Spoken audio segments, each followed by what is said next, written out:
오늘 제목은 백범 김구 선생 탄신 150주년 북한 황해도 해주성을 중심으로 동학혁명 유적지 답사를 제안합니다 라는 제목으로 하겠습니다. 소제목은 북측 천도교 청호당에게 동학천도교 단체 방북 초청을 정중히 요청합니다. 이 내용을 지난번에 며칠 안 됩니다. 천도교 신문, 오마이뉴스, 브레이킹뉴스 등의 기고 칼럼을 발표한 내용입니다. 이게 3개 언론사에. 그래서 거기에 대해서 약간 보완을 했습니다. 제가 보완을. 지난 노무현 정부 때 저는 평화통일자문위원 자격으로 전북 평통자문위원들과 함께 북한을 간 적이 있습니다. 올해 초부터 백범 김구 선생 탄신 150주년 기념 역사 탐방, 즉 황해도 해주 지역 답사를 위해 여러 생각들을 해왔습니다. 백범 김구 선생은 1894년 동학혁명 당시 동학해주 접주 신분으로 황해도 일대에서 크게 활약한 역사가 있습니다. 동학농민혁명 역사와 관련이 깊은 백범 김구 선생은 2026년 유네스코 세계기념인물로 선정되었습니다. 또한 2026년은 백범 김구 선생 탄신 150주년이 되는 해입니다. 백범 김구 선생 기념 사업회에 따르면 유네스코는 지난달 31일 현지 시간입니다. 현지 그쪽 우즈베키스탄 사마르칸트에서 열린 제43차 유네스코 총회에서 김구 선생을 세계 기념인물로 선정했습니다. 유네스코는 김구 선생의 교육을 통한 문화 광국 건설과 평화 실현에 대한 신념이 유네스코 현장 정신과 부합한다고 평가했습니다. 백범 김구 선생은 동학 대혁명 당시 동학 접주로 활약한 것은 물론 일제감정기 3.1 대혁명 이후 대한민국 임시정부를 이끌며 독립운동에 헌신했습니다.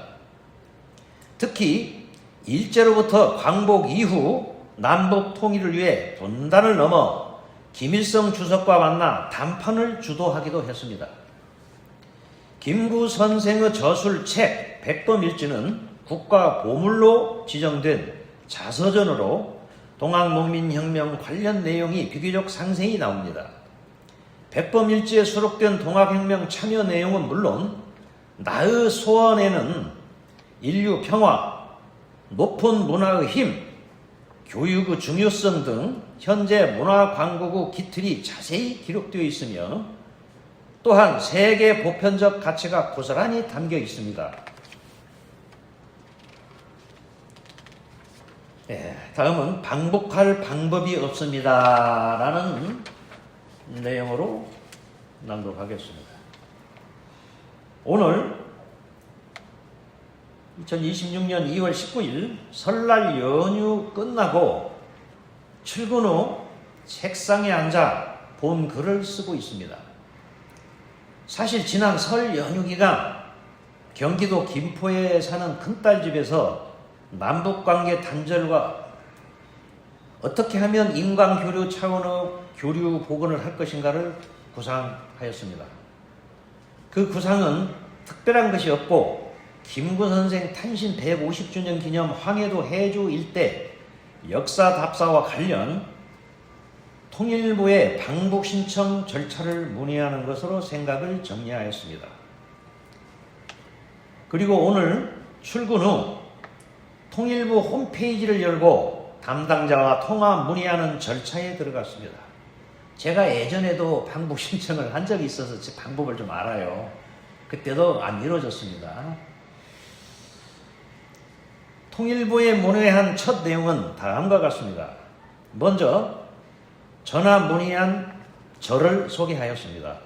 저는 천도교 소속 동학혁명 기념관장 이윤현입니다. 올해가 백범 김구 선생 탄신 150주년입니다. 김구 선생님 탄신 150주년을 맞이하여 북한, 즉 북조선 황해도 해주지역, 특히 해주성 동학혁명 유적지를 답사하고 싶습니다라고 인사를 여쭈었습니다. 통일부 대표 전화를 받으신 분이 성실하게 안내해 주었습니다. 사회문화협력기획과로 전화하시라고 알려주었습니다. 사회문화협력기획과로 전화를 하였더니 남북교류 협력 시스템 상담센터로 전화하라고 알려주었습니다. 계속 한 말을 반복하면서 문의하는 것이 약간은 짜증도 났지만 상담 내용이 녹음되고 또한 문의 절차라고 이해하였습니다. 통일부 산하 공공기관인 남북교류협력지원협회 상담관과 통화하면서 자세한 설명을 들었습니다. 첫째, 북측 접촉 신청. 북측 인사 접촉 신청을 하라 이거예요. 막연하죠 이게. 둘째, 북측의 초청장 및 비자 발급. 북한에서 초청장을 받아야 된대요. 그리고 비자가 나와야 된대. 셋째, 관련 기관의 협의 및 통일부 승인. 관련 기관은 국정원도 있고 뭣도 있고 한 두세 개 있더라고요. 처음에는 여기다가 국정원이라고 썼는데 통일부에서 전화가 왔어요. 국정원을 빼고 관련 단체라고 고쳐달라고. 그래서 내가 싹 수정을 했어요. 언론사로 전화해가지고. 절차에 대해 자세한 안내가 있었습니다. 그런데 통일부 관련 기관 상담자의 설명을 들으면서 현재 방북할 방법이 없다라고 제가 말하였습니다. 현재 북측은 국무위원회 산하 대남통일연선 담당기구 조국평화통일위원회 즉 조평통 등 모든 남한 접촉 관계 기관을 폐쇄한 상태입니다. 완전 단절된 상태죠. 이재명 대통령도 저번에 그랬잖아요. 바늘구멍만은 소통 창구가 없다고요. 바늘구멍이라고 표현을 했어요, 대통령이. 그러기에 통일부 산하기관에서 알려준 방법으로는 현재 방북할 방법이 없는 것입니다. 그래서 통일부에서 방북 신청을 받고 북측에 통보하여 초청이 이루어지게 해야 한다고 제가 했습니다. 이렇게라도 해야지. 관계기관 상담자가 현재 그것도 방법이 없대요. 안 된대요, 그게. 그래서 이렇게 글을 써서 언론에 공개하여 북측 천도교 관련 단체의 초청을 요구하게 된 것입니다. 제가 3개 언론사에 이걸 발표를 했더니, 제가 알기로는 통일부에서도 싹 인쇄해서 읽었고, 정보기관에서 싹 인쇄해서 읽었고, 그런 걸로 제가 추측이 돼요. 그게 전화가 오죠, 저한테. 다음은 황해도 지역 혁명 자체에 대해서 말씀드리겠습니다. 황해도 지역 동학을 말한다면 단연코 약간의 나이 18세에 동학 장수이자 두령의 유치에 오른 김구, 그때 본명은 김창수였어요. 선생이 생각납니다. 김구 선생은 훗날 대한민국 임시정부 주석을 지낸 인물로 당시 그 역할과 비중을 찾아내어 제대로 평가해야 할 것입니다. 김구 선생님이 동학 아기접주, 애기접주로 엄청난 활동을 했는데 그 내용이 축소되고 별로 이렇게 조명이 안 돼요. 왜 그러냐면은 지금 현재 그 지역이 북한 지역이라 북한 지역의 동학혁명사는 연구할 방법이 없습니다. 연구할 방법이. 그래서 표영삼 선생님 살아계실 때 갑오 농민전쟁 100주년 기념 논총이라고 이 북한 학자들이 모여서 펴낸 논문집이 있어요. 그것이 일본을 통해서 우리 남한으로 들어와 있는데 그걸 복사해서 제가 몇 번 읽어봤죠. 읽어봤는데 우리 남한 학자들이 연구한 것과 많이 틀립니다. 뭐 자세한 말씀은 시간상 못 드리겠어요. 제대로 평가가 이루어져야 됩니다. 전라도에서 전주성을 점령한 이후 완산전투 후 전주 화약과 직강서 통치라는 민간 상하의 협치가 이루어진 반면 황해도 동학군이 9월에 본격적으로 봉기하여 10월 초에 해주성을 점령했을 때는 민간 화약이나 직강소 협약이 없었습니다. 그러나 황해도 동학군은 전라도에서 민관이 협약한 12개조 27개조 패전계약안을 그대로 받아들여 황해도 전역에 혁명 자치를 실시하여 황해도민 대다수가 동학의 새로운 물결을 체감하였습니다. 이것은 우리가 기록을 보게 보면은 전주 고사, 옛날 전주시 역사책을 들춰보면은 우리가 직강소 설치 이후에 엄청나게 많은 사람이 동학에 입도한 기록이 있어요.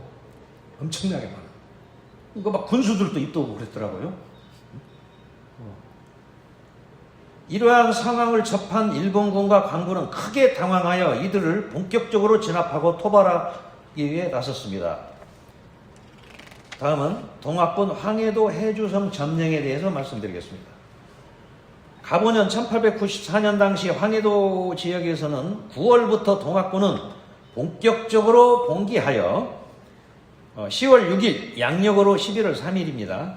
동학군 수만 명이 황해도 가명 부근 해주 취하장터에 집결하여 동학군 패전 계약안을 제출하고 일단 물러났습니다. 해주성에서 반응이 없자 임종현 대접주와 김구 접주는 동학군을 두 부대로 나누어 재집결해서 강령현에 쳐들어가 무기를 탈취해 무장을 강화했습니다. 이후 치밀한 작전과 치열한 전투 끝에 해주성을 점령했습니다. 우리는 전주성 점령에 대해서는 잘 아는데 해주성 점령에 대해서는 잘 몰라요. 가명을 함락한 동학군은 관청 일부를 박살냈으며 가명 무기고를 헐어버렸습니다. 또 빼앗은 문서를 불태우고 판관 등 고위직 관료들을 체포하고 협조하지 않는 관료들을 척결하는 등 동학군은 막강한 위력을 과시했습니다. 해주성을 점령한 동학군은 한 달여간 머물다가 11월, 양력 12월 초순 무렵에 물러났습니다. 다음은 동학군 민권 자치와 공화주의에 대해서 말씀드리겠습니다.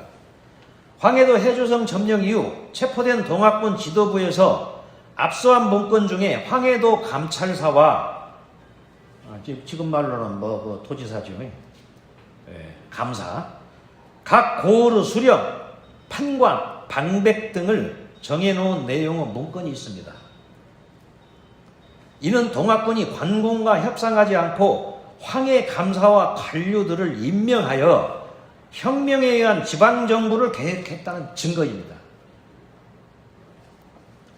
무엇보다도 동학 대혁명과 3.1 대혁명마저 좌절된 이후 김구 선생은 중국 상해로 망명하여 임시정부 활동을 전개할 수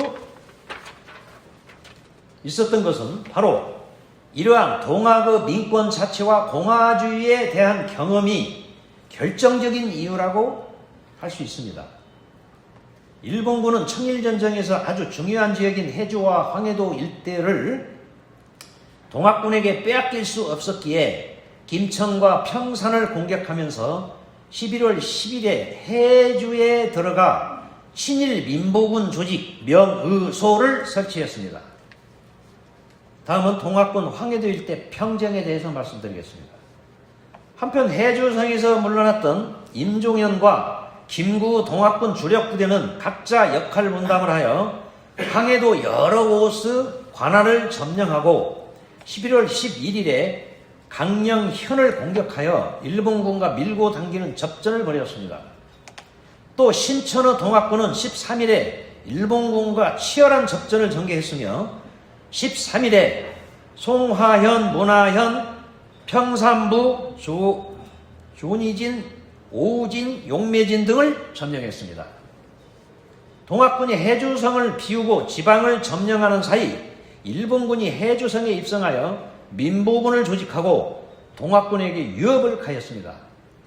동학군은 다시 황해도 가명이 있는 해주성을 공격하기로 하고 대대적인 준비에 들어갔습니다.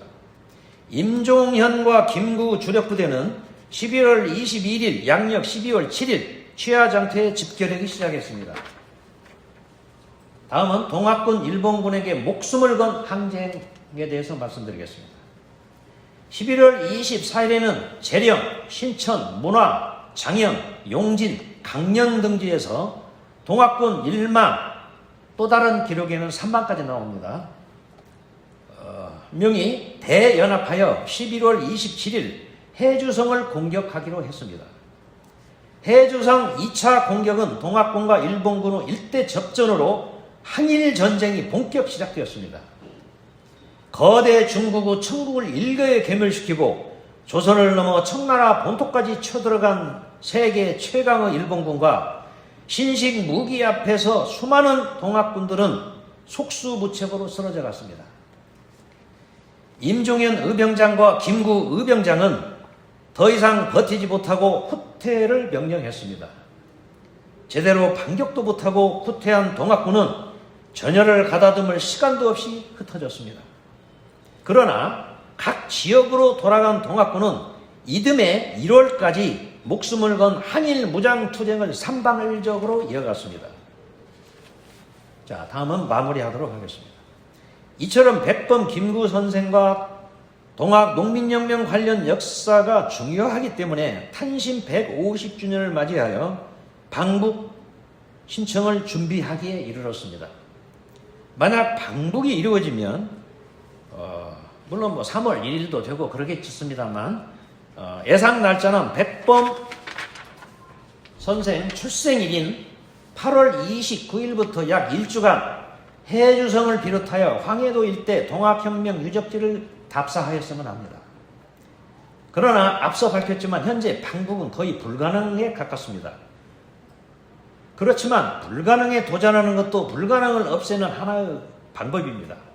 안 될 줄 뻔히 알면서 될 것이라는 희망을 버리지 않고 인디언식 기우제, 즉 방북될 때까지 포기하지 않는다면 언젠가는 이루어질 것이라 믿습니다.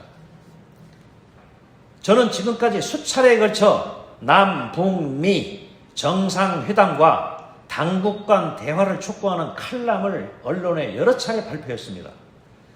만약 정상회담과 당국 대화가 안 되더라도 남북 이산가족 상봉만큼은 반드시 이루어져야 합니다.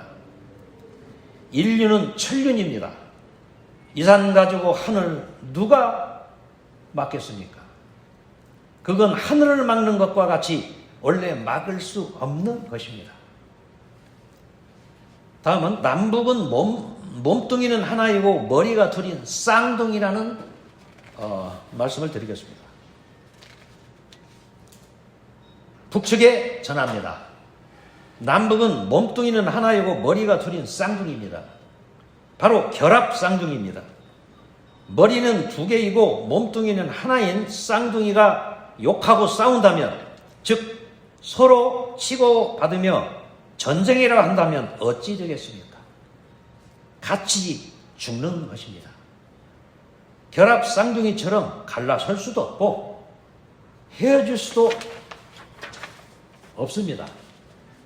한 몸에 두 개의 머리가 남북처럼 철조망을 치고 총뿌리를 대고 원수처럼 지낸다면 참으로 바보, 어리석은 짓이라고 생각합니다. 동학 천도교에서는 사인여천, 즉 사람 섬기기를 하느님같이 하라고 하였습니다. 바로 체제와 이념을 뛰어넘는 민족적이고 세계적인 보편적 실천 진리입니다. 언론을 통해 북측 천도교 청우당에게 요구합니다. 저를 비롯하여 동학 천도교 관련 단체를 초청하여 주십시오. 감사합니다. 참고사항입니다. 송암 이윤영 동학혁명 기념관장은 천도교 직접 도훈, 동학민족통일의 자문위원, 평화민족통일 원탁회의 공동의장입니다. 최근 저서로는 도서출판 모시는 사람들이 펴낸 동학대서사시 모두가 하늘이었다가 있습니다. 경청해 주셔서 감사합니다.